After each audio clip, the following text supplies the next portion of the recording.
Kristina, this is our second attempt. The first time around was a great conversation. Wonderful. We spoke a little bit about crop circles and art and some influences, and then we just lost everything. Lost everything. Yep. But we have another really cool coffee shop composition of yours, which looks pretty challenging. It's like a lot of heavy shadow and kind of a bright light and some really intense pops of color. So yeah, that's cool. Shadows are great. Yeah. Yeah. Can you tell everyone where this is again? It's a place nearby my studio. Just sometimes I go there to relax, to have some cup of coffee. And the shot was taken several weeks ago when weather was still hot here. So yeah, kind of fresh picture. Excellent. And also, the plant I was going to, after the work day at studio, I was going to visit my friend. She moved to a new place to live. So I just wanted to give her a gift. So this plant was a gift. So I just was taking a shot straight after shop. Yeah, so just to let everyone know, your studio is in the capital of Lithuania, Vilnius. In Vilnius. Wonderful. I like your spelling. Okay. And once again, wow. I like how you is that like an ultramarine blue that you draw and work on? Okay. Yeah. Do I like that transparent colors. Yes. So do you paint on blue often? Usually blue and orange are my favorite backgrounds, and I just continue working on them. So I don't know. Yeah. Just maybe having some colors, I know how to mix them, how to work with them. So I'm just sticking with them and just moving on all the time. Yeah, I pretty much only have attempted to work on very warm colors like orange, yellow, pink, and I like the idea of working on a darker, cool. I've just never tried it. You should try it. Yeah, it gives that freedom to just use brighter colors in them and just to dive above, so to speak, to the brightest colors. Yeah, it's really wonderful experience. So, do you think painting on blue changes the order of operations? I mean, do you are you more likely to put on larger pieces of lighter color because the background is dark? Well, it depends on composition. Orange? Okay. It depends on composition. Yeah, of course, orange maybe for the more sunny compositions, like warmer colors. And I use blue when I use something like in this picture where some, I don't know, not so sunny elements are there. So yeah. Also, blue relaxes me a lot. Even just looking at that color, it's amazing. So maybe one of the most favorite of mine. Even though I never just claim that some color is, higher than the other. So just only, like that. Well, I don't know. I would say that for me, I do not enjoy using green too often. So that color is on the bottom of my list. And you do landscapes, so it's very strange to hear such things. Yes, but if you look at a lot of my landscapes, I choose the time of day and the subject matter so that I can avoid most of the green. Yep. Yeah. It's like an extra step I give myself, but. Wonderful. I also like how you create that, feeling of rain sometimes in your paintings like that. I don't know wet roads and stuff. So it's very amazing. That's fun to do with gray. I try to limit the amount of gray I actually mix up and include. And to my eye, I much rather have a few different kind of colors that optically mix into gray instead of just putting it in there. So in the clouds and in the landscape, often I will put some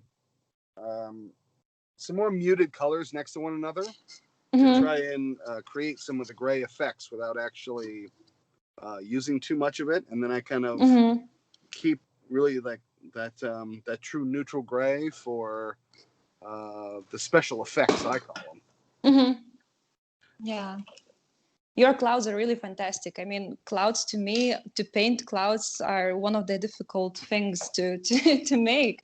So yeah, well, quite of mastery, I guess. To me, doing still life is tough. I come from a figurative background. That's what I studied in school. You know, I was a sculptor, so doing portraits and figures doesn't seem that difficult, and I enjoy doing them. And then landscape is fairly simple to me, but then still life is the one that really gives me the hardest time. It kind of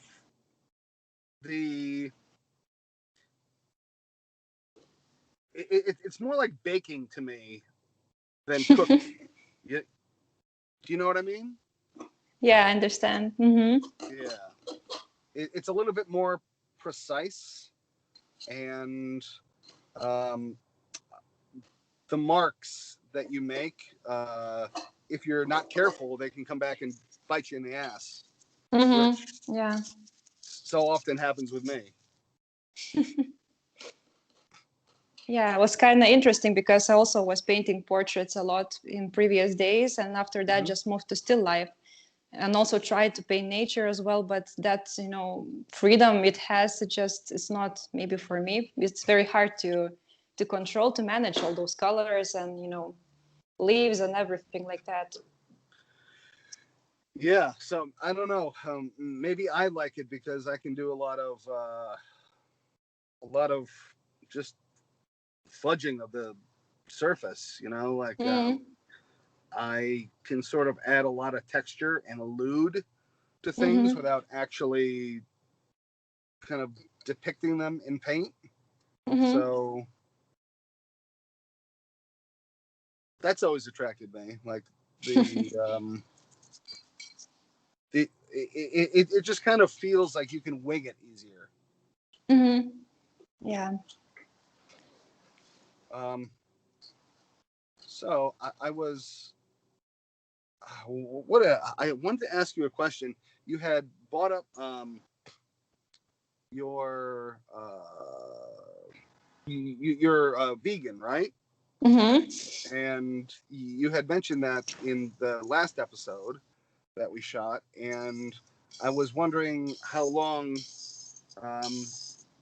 you had done that for. I have been vegetarian for most of my life, since maybe age of 7. Oh, really? I just one day woke up and I thought that I can't eat animals anymore. It's just too cruel for me, just as a child. And parents never pushed me to do that, so I had complete freedom.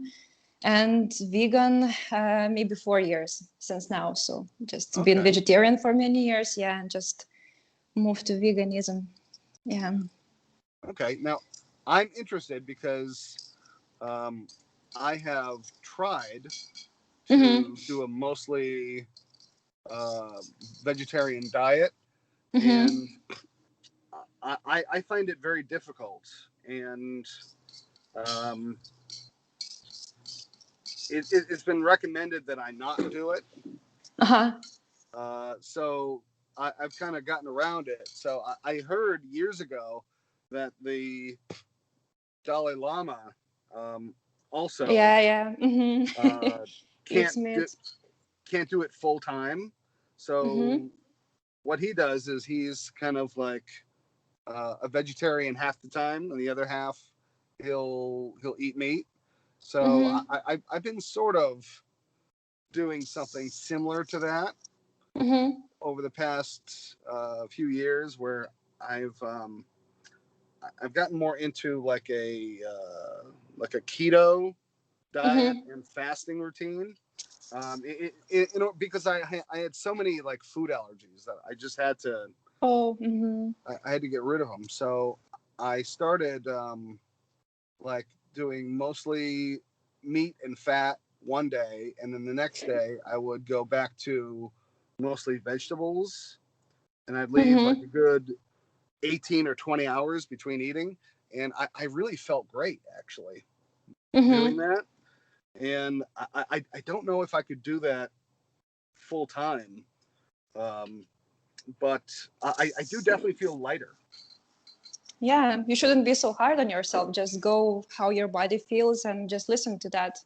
Also, if you haven't been eating meat for many years of your life, it's really hard to just move so quickly. So you have to just listen what your body needs and go with that flow.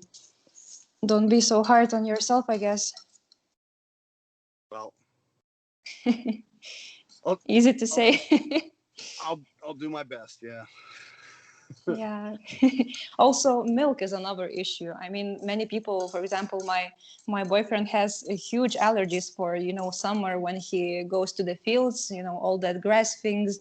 So when he stopped drinking milk, everything Hmm. stopped with him. So just milk maybe has some hormones that are messing with our hormones and just giving those allergies. So maybe first of all, milk should be ended, and after that only meat, I guess, if you have a lot of other allergies, as you said. That makes sense. Yeah, I Mm-hmm. did cut out all dairy, and then this is in order to like get rid of the allergies, and I lost almost 80 pounds Oh. Mm-hmm. in about 5 months doing it, and Mm-hmm. I was suddenly a lot healthier. So it was Mm-hmm. no dairy, no eggs, no other kind of Mm-hmm. allergen foods, and it was just mostly vegetables and Mm-hmm. some lean meat and fat, Mm-hmm. and yeah. Yeah. When I went vegan in 2 weeks, I lost 10 kilos. I don't know how much that is in our measurements, but yeah, it's very a That's lot. that's enough. Yeah. Uh-huh. In 2 weeks, I mean, just different person. Yeah, I and it's sometimes it's rough because we travel, and I have Mm-hmm. kids who and a wife that don't want to eat that way. So I'm always the odd one out. I'm always the Mm-hmm. weirdo. Um, but whenever we're somewhere for a little bit longer, I can sort of get into it again. Yeah, wonderful. Okay. In previous show, you mentioned that your wife is working with natural medicine. So Yeah, she's yeah, an herbalist, kind of and strange that she's not interested in vegetarianism. um, yeah, I think that she looked into it a lot, and Mm-hmm. um, for her, uh, it, it it wasn't that practical, and she grew up eating a lot of meat Mm-hmm. in her house. Um, she has a lot of Portuguese relatives, Mm-hmm. and she grew up eating a lot of seafood and other meat, and she just kind of felt as though um, it would be easier just to eat cleaner than change her diet completely. Mm-hmm. So Mm-hmm. I think that's what she does. Okay.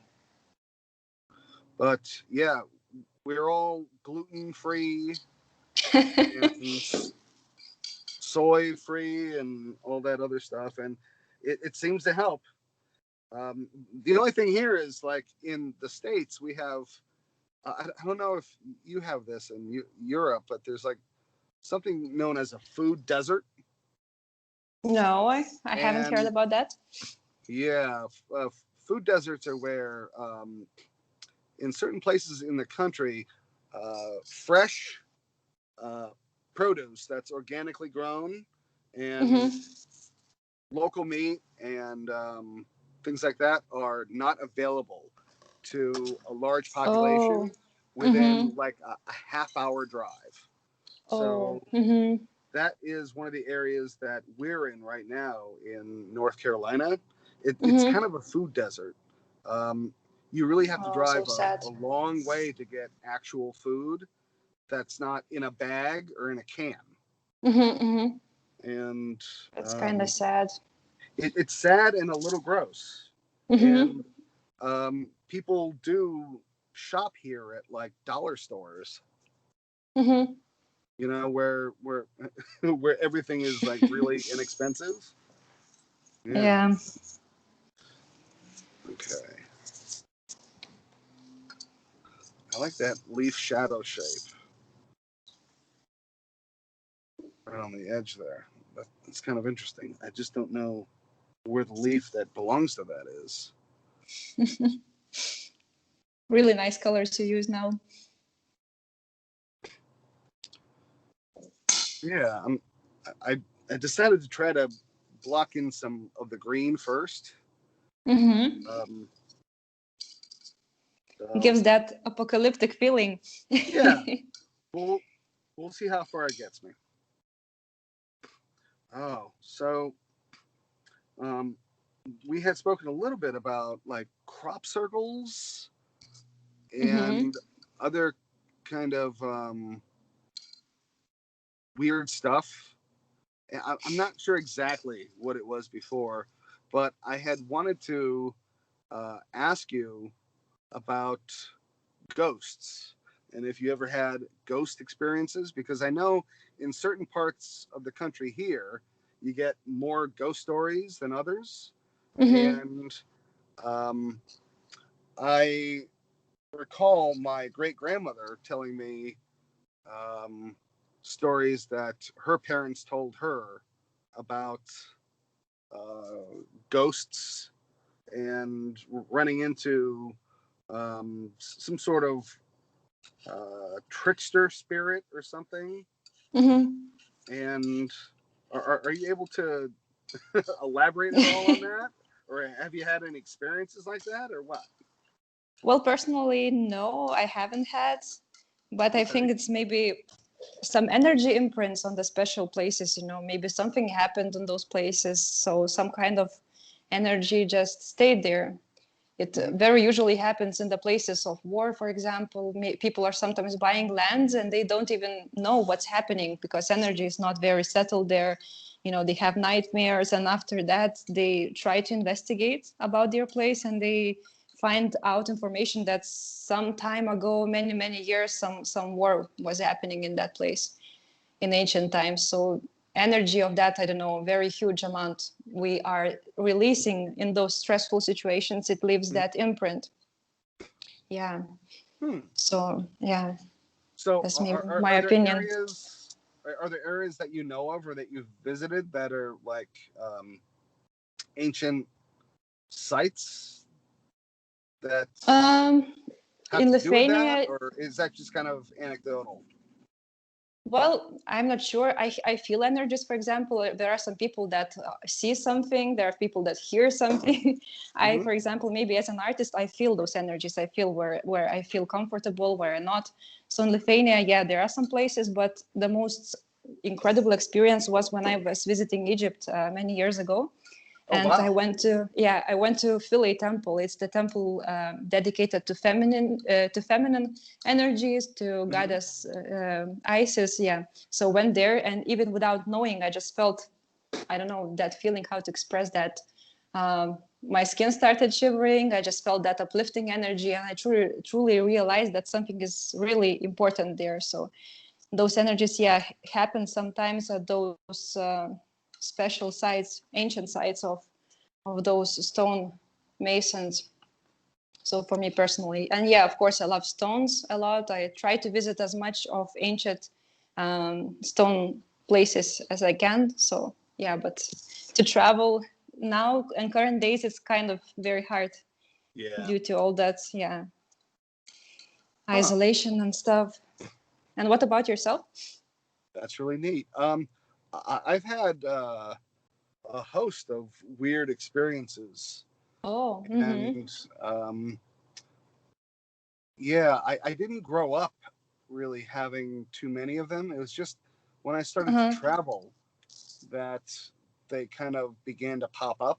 So my first time going over to Ireland, I went on a school trip for several weeks, and it was like an art exchange. And I went over there and I was drawing people in the pubs, and I was drawing musicians, and I did that for a couple of weeks, and that was a lot of fun. And one night on my way home from a particular place, I believe it was either Skibbereen or Ballinskelligs, and it's in the far south of Ireland. And I heard something behind me, and then I started to feel like this electricity on the back of my neck, and it was evening, and the sun was just going down, and I was kind of walking on a really low road with high bushes, and there were two farms on either side of me. So I stopped and I was trying to listen to see if it was like some sort of television dish interference or something else like that. And then something started to buzz, and it kind of buzzed around the side of my head and then around the back and then in my ears. And I caught this kind of blue light that was in my peripheral vision, like in the sides of my vision, that I couldn't really distinguish. And then I just got a really heavy kind of foreboding feeling. And it kind of, as I was walking, it kept going around just out of my vision. And then it would whip around the back side of my head and then come around the other side. And I kept turning my head. And then I started to hear this, this high pitched sound. And I was maybe 19 at the time. I got completely paranoid. Like I had no idea what was happening. So I just took off and I ran. And I started to run the rest of the way. And by the time I got back to the place where a bunch of other students were staying, I was completely out of breath, and it had not followed me. And I never experienced anything kind of like that again. And I went and asked some of the students there and told them the story, who were at the, or who were part of the National College of Art and Design in Dublin. And they said, "Oh yeah, that's like she experience, the fairy folk." And I was so ignorant of it as an American, even though my heritage is Irish. I had no idea what any of the fairy folk that they talk about in Western or Northern Europe actually were. And they explained to me, no, they're not like winged creatures that fly around that you see. And the leprechauns aren't little people looking for gold. They're like they're very devious energy and light phenomena and feelings that you get. And I said, "Oh," and they said, "Yeah, well, you definitely experienced something, in our opinion, and that didn't want you there." I thought that was kind of interesting. Yeah, And that then, is. Yeah. I've also been to a few ancient sites here in the United States. One of them is, whoa, I just knocked the camera there a little bit. One of them is the Serpent Mound in Ohio. Oh, yeah. I have been reading all Graham Hancock's work, so he talks a lot about those places. I just adore his work. Yeah, yeah, a Yes. wonderful person. And how is the feeling there to go to such place? Well, when my wife and I visited, this was in the summer of 2004, I believe. Um, Mm-hmm. we got there and it was like really close to closing time, and we pulled Mm-hmm. in, and then suddenly we realized that we're the only people there, and Mm-hmm. the gates were all open and nobody was there. No one was Oh, there at the fantastic. office. Mm-hmm. And so then we thought, well, we'll just go in and see what we can see and maybe take some Uh-huh. photos. And we went in, and oh, it was such a hot day. It was maybe 95 degrees Fahrenheit that day. It was Mm-hmm. during August. Complete, like everything was dead. And the weird part was we saw um, like a few maintenance vehicles off to the side for mowing, and Mm-hmm. nobody was there. And then we saw signs, but the signs were kind of like they were covered with something. So Mm-hmm. we thought to ourselves, what are we supposed to do here? We're at like this great ancient site. Can we just hang out and walk around? Mm-hmm. And so we decided, well, hell yes, we can. So we went, Mm-hmm. and because no one's stopping us. So we went and we walked on the mound, and we did kind of like the um, the labyrinth like tail, and walked all the way up to the head, and Oh, kind of fantastic. like walked up and down. And then we started reading, and then in one of the little plinths that have a little description on the outside, we read, and that's why people are have not been allowed to walk the Serpent Mound since Mm-hmm. 1930 something. And we look at each other, we're like, oh shit. I had no idea that we weren't actually supposed to go up there and walk. And Uh-huh. it was a really, really dynamic feeling. It felt like someone had plugged you in, you know, Oh, yeah.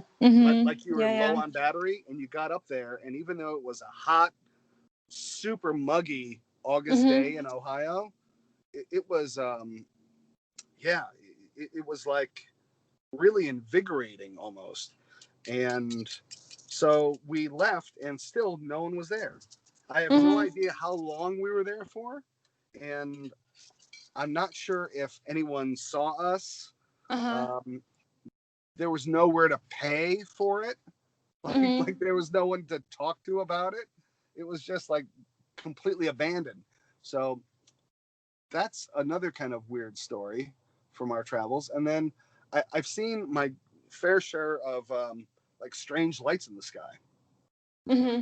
And because we've done a lot of traveling out west, Mm-hmm. and in Arizona and New Mexico, the Southwest, um, especially early on when we began traveling, we would stay a lot of times as we traveled in store parking lots.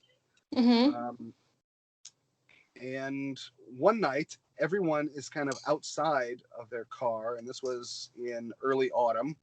And I want to say maybe it was 2009, 2010. Mm-hmm. And um, we go outside and we look up, and there is a brilliant, bright light that is in the sky. The sun just set, and Mm-hmm. it's just hovering there. It's not moving, but it looks like a spotlight up there. And there are other people Oh. kind of watching and looking, and they're looking at other people in the parking lot, like, do you see this too? And it's up Mm-hmm. there. Everyone was expecting that it was a plane or a helicopter, or that it was moving. And Mm-hmm. then it started to grow in size. And Mm-hmm. it was a little perplexing. So it kept growing and kept growing. And then um, it started to shrink. And as it shrank, it started to change colors, but it never actually moved in the sky. And so people were out there with cameras and with videotapes, Mm-hmm. and Mm-hmm. the whole thing happened um, for maybe like a good 15 minutes. Oh, that's long. Yeah, so it was a really long kind of weird experience. Mm-hmm. And that was probably the most vivid kind of UFO experience I've had. And yeah, so I Yeah. mean, there are a lot of other weird little side things, but I think those are the three major ones. Well, So I think maybe our ancients lived very close to Earth, and they maybe knew those ley lines, so to speak, the energy flows of our planet. So they yeah, aligned those sites to those places. Yeah. And the thing that you mentioned, that you went to that site and nobody was there, I also believe that nature sometimes it feels itself when it needs to maybe contact with you or to speak with you. So she just makes those surroundings possible to make that experience happen. So maybe that's why nobody was there. So I I think there like are that no notion. coincidences. I like that notion. Yeah. Yeah, I strongly believe in nature. I mean, she's amazing. Yeah, No coincidences. Yeah. yeah. I mean, the only other kind of notable bizarre story I have, and Uh-huh. is my same great grandmother, whose family was from Lithuania. Her second Mm-hmm. husband was in the Air Force, and she moved out to the desert in the early 1950s to be with him at some kind of base. And she took my grandmother with her. Mm-hmm. And this husband of hers went up in a very famous Foo Fighter incident, and Mm-hmm. he and his entire squadron were never seen again after a routine Oh um, wow. fly thing. Yeah, and I've actually seen it on TV. It was like Uh-huh. one of the highlighted stories. And then afterwards, she just kind of said, "Oh well," and they didn't find him for several months. Mm-hmm. She, um, I guess, she divorced him, and then just moved back home and said, "Whoop." Mm-hmm. I guess there was an accident, and she never actually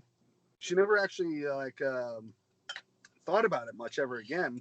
And I remember speaking to her when she was in her late 90s about it, Mm-hmm. and she recalled like how bizarre it was and how they came up to her Very house strange. Mm-hmm. and told her that that the that his squad had been lost in a training exercise, Mm-hmm. and she asked about burying him and where they would bury him, and Mm-hmm.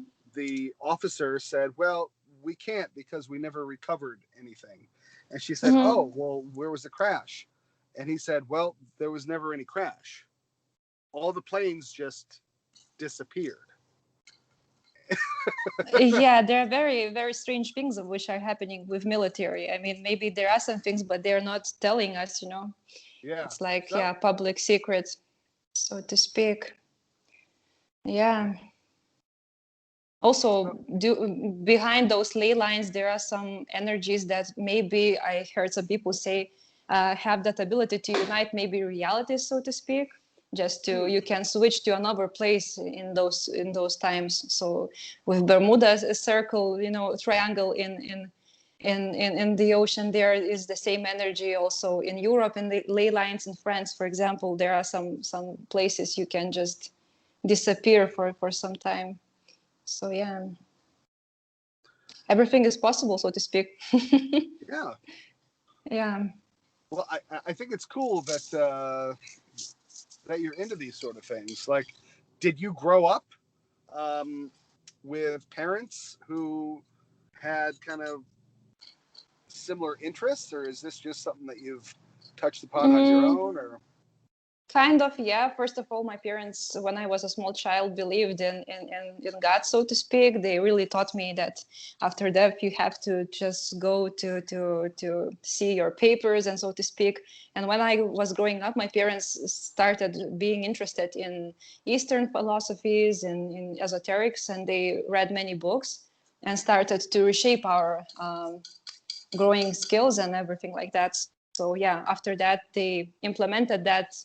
I don't know, wish to be interested in something deeper than the mainstream religion or mainstream science is telling us. So mm-hmm. yeah, parents were first kick, so to speak, to enter this world. Yeah. Oh, okay. Yeah, my upbringing was quite mundane. Both my parents were hardworking, and they did Uh-huh. not have any patience for that sort of thing. Uh-huh. You know, they Yeah. liked comedies, and Yeah. kind of thought that anything that wasn't um, sanctioned by a church or Yeah. something like that was just all rubbish. Yeah. So now, Yeah. Well, it's I, easy I to mean, follow the things that all are already set, you know. yeah. It's harder to just, go deep inside yourself and to see that mystery. So it's really harder to do. Now, I learned a little bit of German Oh, in yeah, amazing. school. Mm-hmm. So I took 5 years of it. So from eighth grade through the 12th. And Mm-hmm. I am barely conversant in it all these years later because I've hardly ever used it. Mm-hmm. Um, Same here. and yeah, so Yeah. I'm interested. Like, I have dabbled in learning other languages, but I've never really had to um, hold on to any of the info that I got. So Mm-hmm. um, you speak English very proficiently. Where where did you learn it? Did you learn that in school as well? Yeah, in school we have to pick two languages to learn. First is English, Okay. of course, and the other is you can pick from Russian, from German, for example. So in first school, I changed to schools. I was learning English and German, so also knew German very very well. But after years, I haven't practicing that. Just Yeah. also changed schools, so I forgot German. So English was, I don't know, the window to the world for me. I was listening lots of podcasts during the lessons, just silently under the table, esoteric ones, and really that shaped my language. And the other language I also know as my mother language is Russian, because my grandmother is kind of half Russian, so she always talks with me in that Oh, language. So yeah, it's so also a gift, because usually today children of Lithuania, they are forgetting that language and they are not talking that anymore. So many years have passed after Soviet Union, so people are forgetting. So it's kind of huge advantage to know that language again, totally. so Yeah. to speak. Yeah, languages are great. You can see different personalities of cultures, because every language is decoding some kind of psychology in them. So yeah. That's great. I've been really trying to have my daughters learn a second language, Mm-hmm. and my wife does not have an ear for it, Mm-hmm. and I don't think my eldest, who just turned 15, does. Um, she kind of struggles with Spanish, Uh-huh. which she had taken for a little while, and but I think my youngest, who is 7, will Mm-hmm. probably um, when she gets into it be pretty good. She has a really good ear for music, Mm-hmm. Yes, and languages and music are very related things. yeah, Yeah. and she picks up when I say things Mm-hmm. in other languages, like when I'm joking around with her, and Mm-hmm. she remembers it. So I do have hope that at least one of my children um, will pick up some other language. Well, it depends on how you and a school are going to teach that languages. If you're going to learn languages only from books, it really will scare the child, and Yeah, it never going to work like that. So you have to, like, I just watched the podcast. I have been listening to music, reading books. So you have to give some interesting information just to investigate in that language. So yeah, maybe that's the issue what schools are seeing today when people are not learning languages. It is because it's not very hard to learn if you are interested in the subject. They're both actually homeschooled, so they have plenty of Oh, time fantastic. to explore those kind of things on their own. And we use like an app for it. And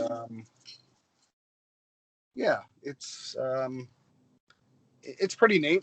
I've actually tried it a few times. And I have to sometimes stop myself because I'm one of those people who can get into way too many hobbies all at the same time. Life's too short. Yeah, I need to try to focus a little bit. Sometimes my mind just wanders. And same here.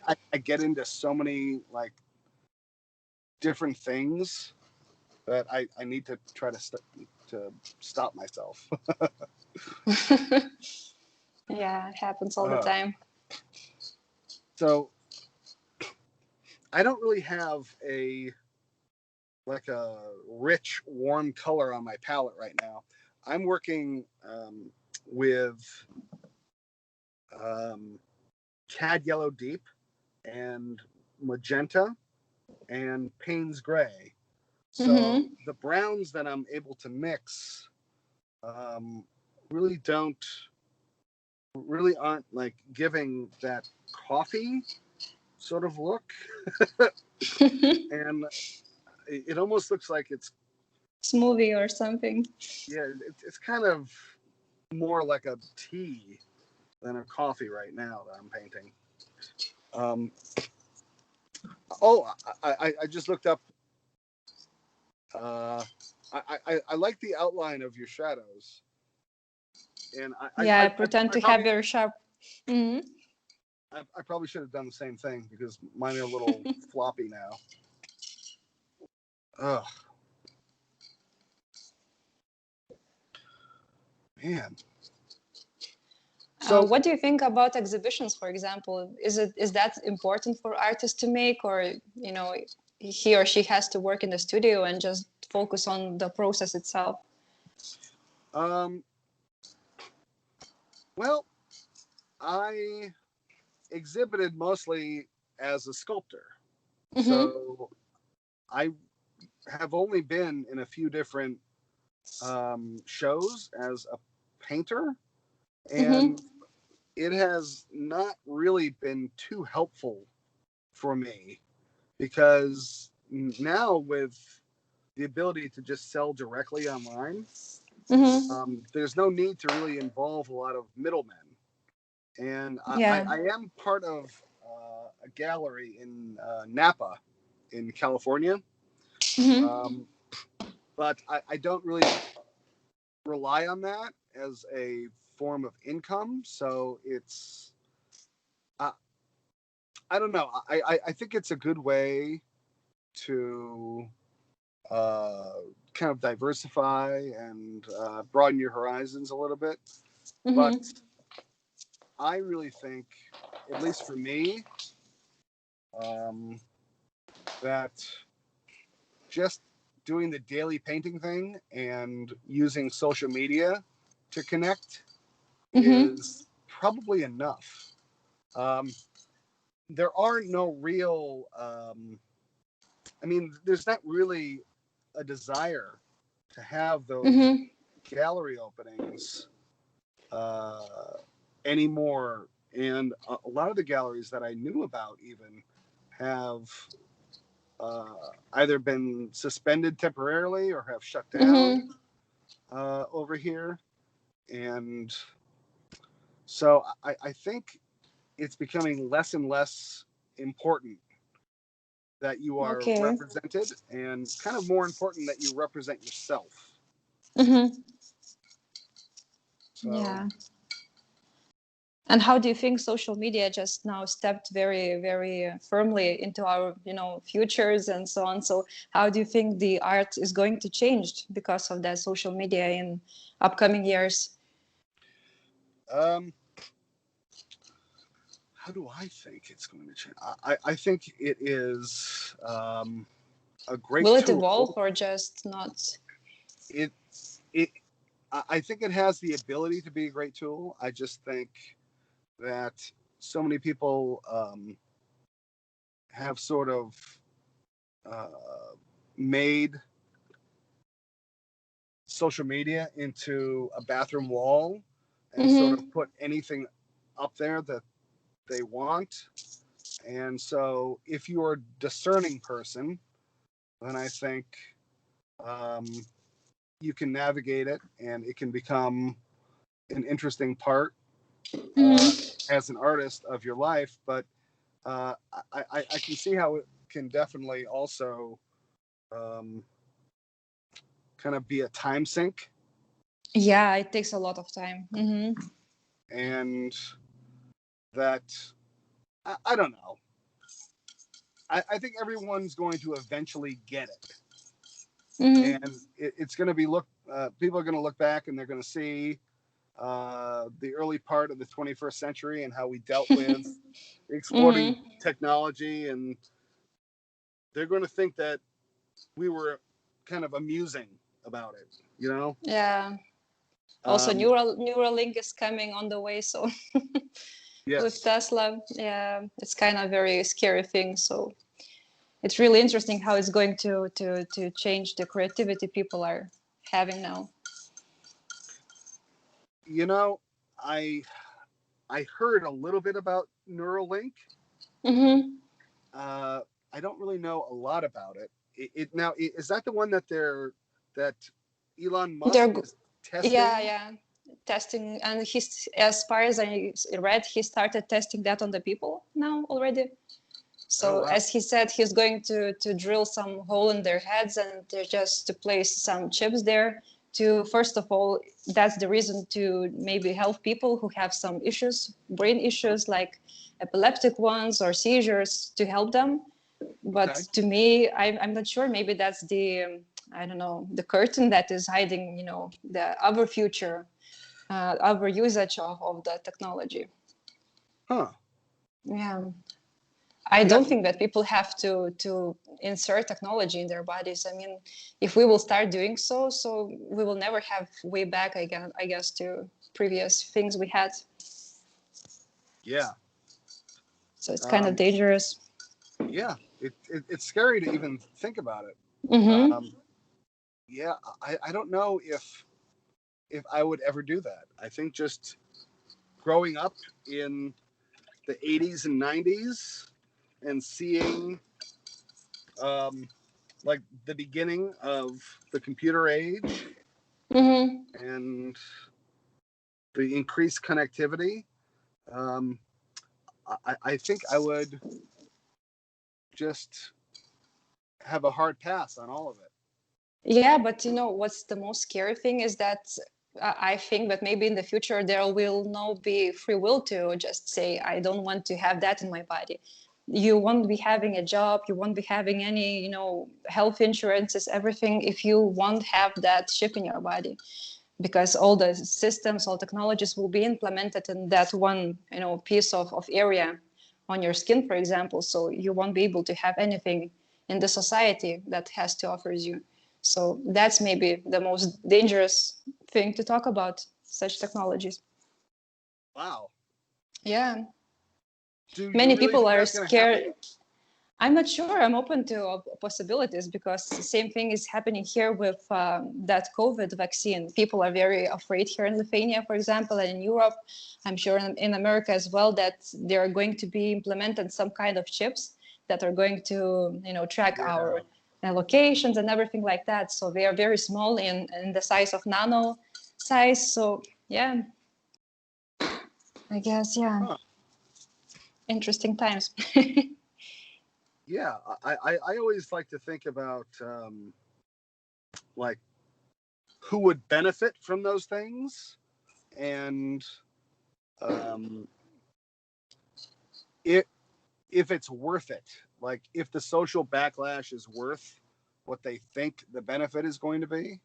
Mm, And yeah, I'm not sure if in the next 10 years if they're really going to be able to get people to do those things. Yeah. I would be surprised if that was a new norm. Lots of things are changing now. I'm also checking astrology quite some time. So there are some things that they say that is going to change in the realm of technology, in the realm of the energy. So there are saying that there will be two sides you can go to. One path is technology and the other is natural nature and so on. So it's up to people where they are going to go. So you have to choose yourself, so to speak. Oh, now is this just some of the signs can choose to go one way and the others are just going to go another? No, it depends on no. It depends on your choices, on your okay. I don't know. Yeah, on every single sign. It's free will. Yeah, it's also not a surprise because we entered the age of Aquarius, and Aquarius is technology, it's knowledge. So it's not a surprise at all that we are going to have some technology improvements in upcoming years.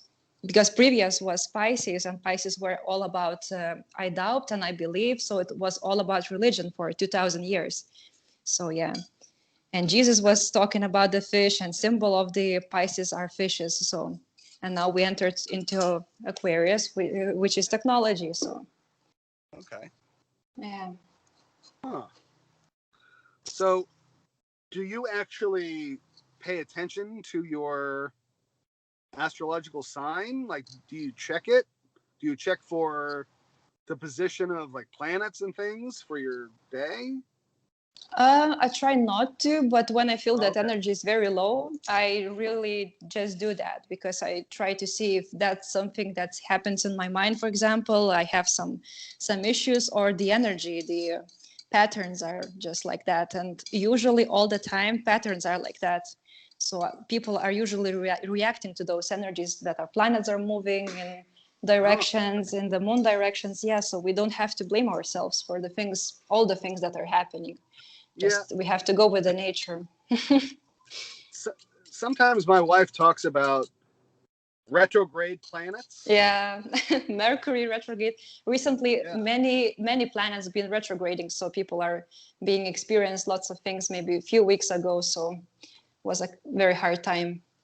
Now it's really better now. Mm-hmm.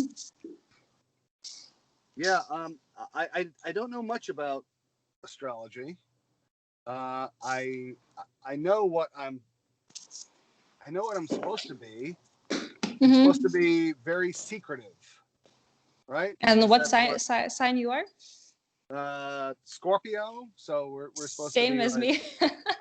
secretive, right? Yeah, Scorpio as well. Mm. Oh, that's cool.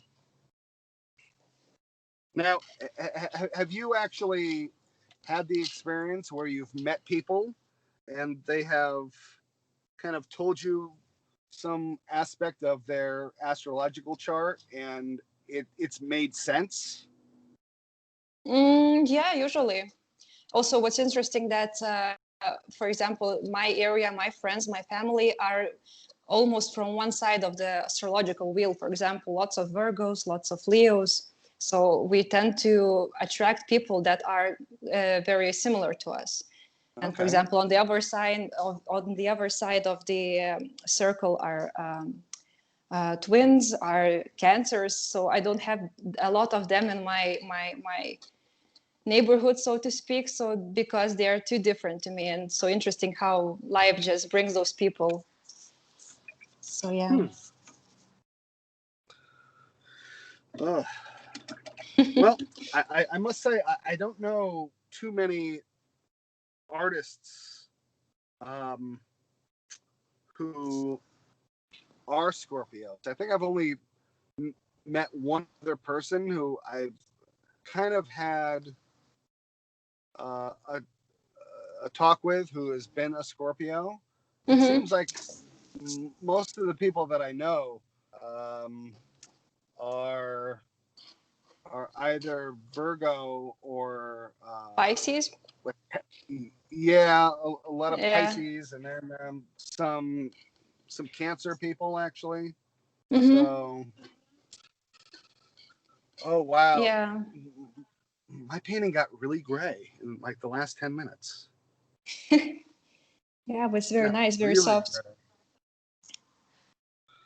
I And was also kind to of be. hoping to Uh-huh. maintain some intensity. I like your intensity in your plant. My plant is pretty muted so far. Shy plant. Yeah. And talking about Scorpios and being an artist, for us, for example, for me, it's kind of a torture sometimes because we are very hardworking people.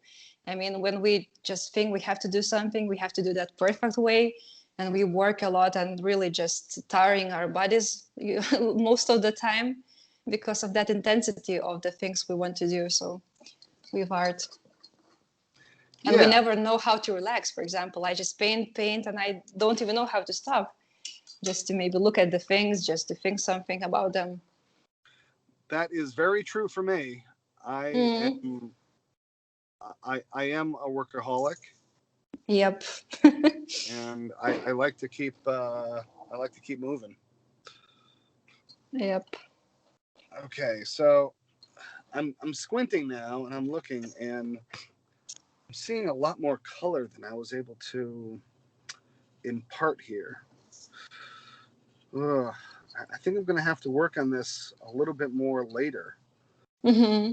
And it sounds crazy, but I think, I mean, this doesn't happen to me often, but the paint I put on got a little thick.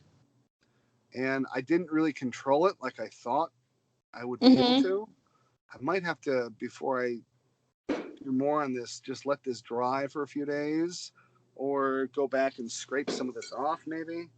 Mm-hmm. Happens sometime. Yeah. What size were you working again today? Was it kind of like the It's one that smaller. you did It's earlier? smaller. Oh, it's actually smaller. It's 30-40. I know how in inches that would be. It's like, here's my hand, so something like that. Yes. Yep. Yeah, so it's like a 16 by 20.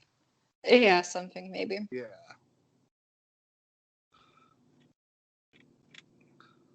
Okay.